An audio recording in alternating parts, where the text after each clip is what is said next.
Pakai lah? Pakai. Oh iya. Thank you. Ya, saya. Oke. Kemarin kita udah ngerjain all-in yang MEK. Sekarang kita dapat paket lagi dari Mas David di Jakarta. Ini juga all-in juga. Kita nanti set up untuk NSR SP. Gimana dalamnya dan gimana kondisinya, kita cek aja langsung.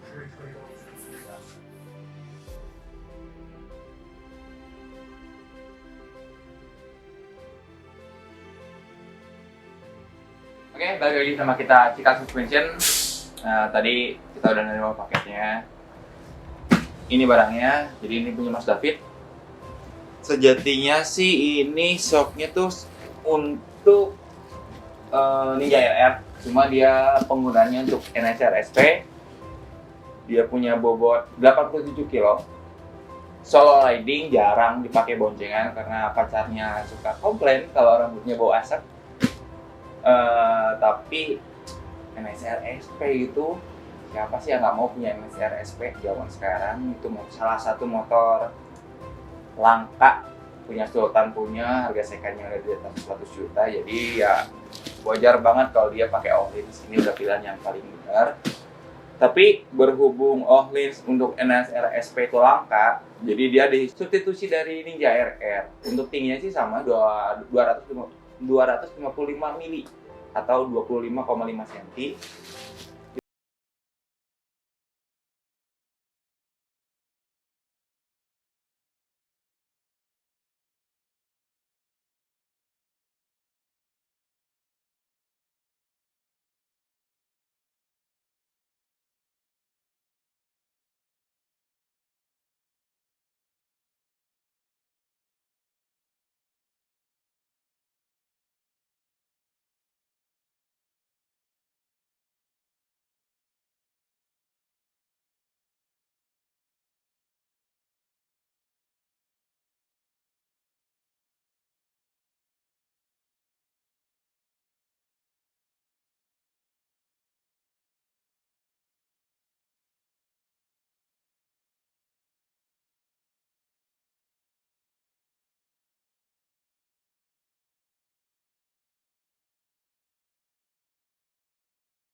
Buat CBR 150, Ninja RR sama NSR SP saya rasa itu bisa karena tingginya sama.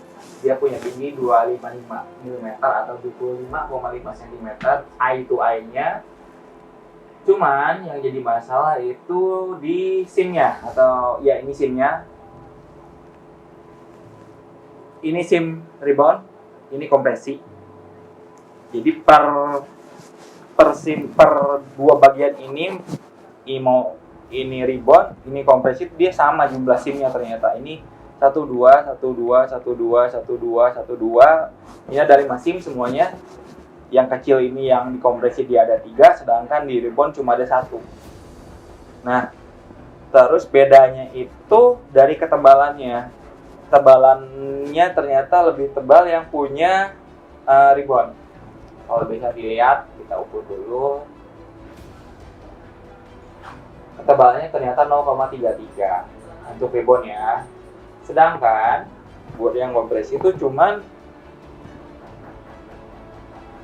0,22. Jadi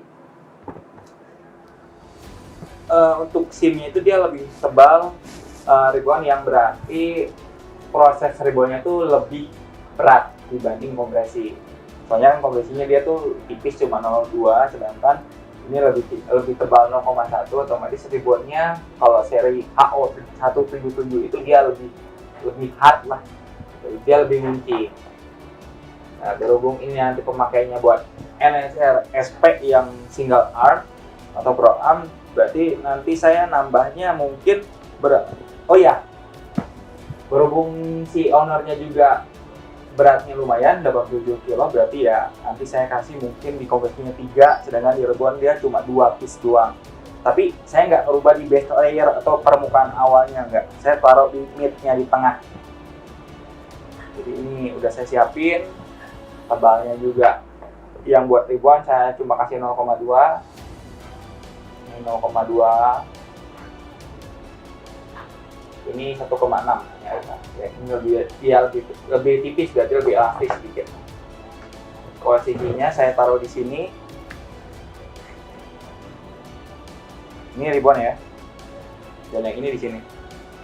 Jadi di mid, di tengah-tengah deh. Ya, untuk yang kompresi sama saya taruh di sini. Saya taruh di sini dan di sini. Oke, mungkin udah jelas. Nah, sekarang yang kayak kemarin tipe YA769 atau yang exciter itu dia diameter pistonnya lebih besar. Ini ternyata kecil ya. Mumpung ada, jadi kita lihat dulu. 36 mili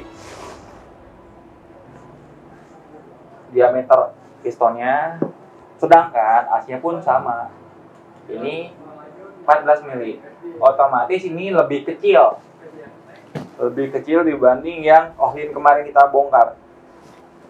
Nah, keuntungannya kalau untuk piston kecil dia lebih, kalau menurut saya, koreksi kalau saya salah, dia lebih buat handlingnya, buat patah-patah, kita buat manuvernya itu lebih enak dibanding yang piston besar dan as besar.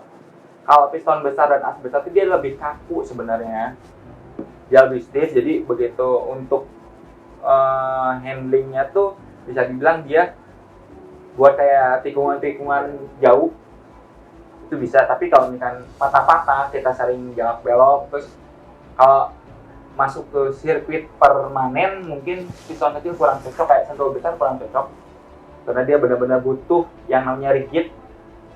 Sedangkan kalau as kecil nih ya kayak trek-trek patah-patah deh, kayak trek dadakan atau sirkuit kecil kayak sentul kecil, ini bisa diandalin banget.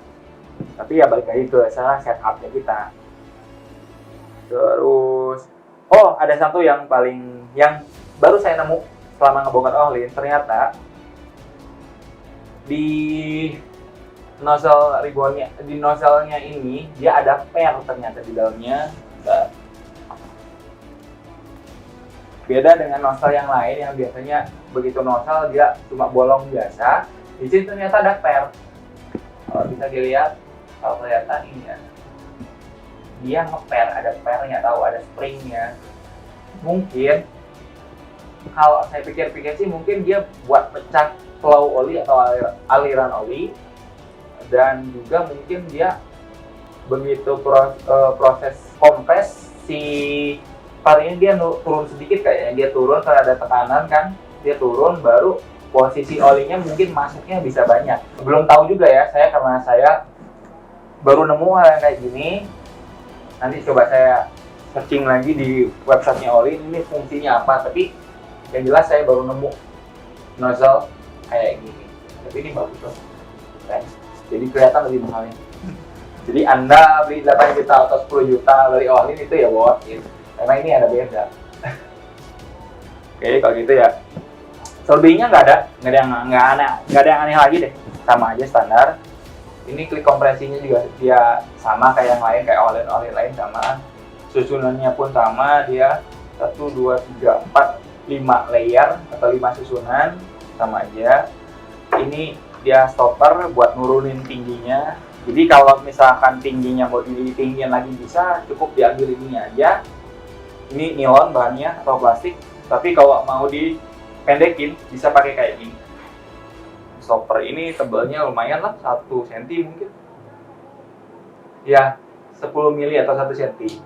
Berarti kalau misalkan ini kita lepas, ini tingginya ini bisa 265 atau 26,5 cm. Tapi kalau dipasang jadi 255. Ini buat nurunnya. Daripada harus motong khas, ya mungkin lebih baik cara kayak gini. Karena saya juga sering pakai cara ini. Gitu. Kalau buat dipotong. Kalau gitu ya, sekarang kita rakit aja, habis itu kita vakum. Itu nanti kita flashback, kita reviewnya waktu selesai.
udah beres, udah ganteng, udah bersih, udah harum, nggak ada dekil.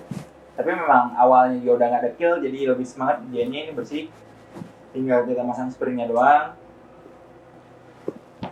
Overall sih saya suka banget kalau dikasih kerjaan Ohlins.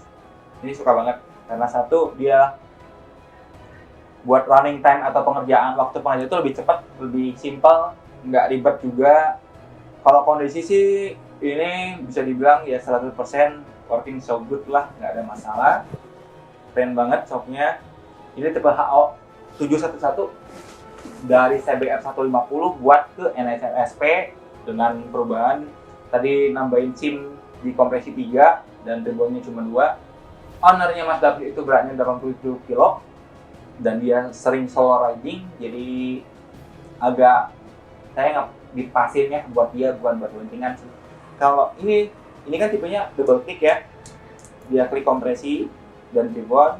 Walaupun kita setupnya buat satu rider, tapi kalau buat boncengan sih tinggal nge-adjust di kompresi doang sih, sama mainin di spring juga bisa. Jadi nggak terlalu lembek-lembek banget lah ya. Ini tinggal pasang springnya aja. Dan tipe HO 711 ini dia nggak bikin ribet pasang pairnya, lebih gampang juga karena dia ada preloadnya, tinggal diturunin preload, kita masukin. Sip, beres, kita tinggal kirim aja. Jadi terima kasih banyak buat Mas David, shocknya udah selesai. Mohon maaf agak sedikit lama karena kerjaan numpuk juga, jadi ngerjain satu-satu baru ngerjain yang ini. Buat kalian yang suka videonya silahkan di like dan jangan lupa di subscribe juga, karena nanti mungkin insya Allah seminggu sekali kita ada video baru, nggak tentang shock yang mahal-mahal juga. Nanti kita juga mau ngobrolin perbedaan antara all-in ori atau KW atau shock yang lagi hype sekarang kayak shock kopi. Nanti kita bakal bahas juga. Jadi terima kasih, bye.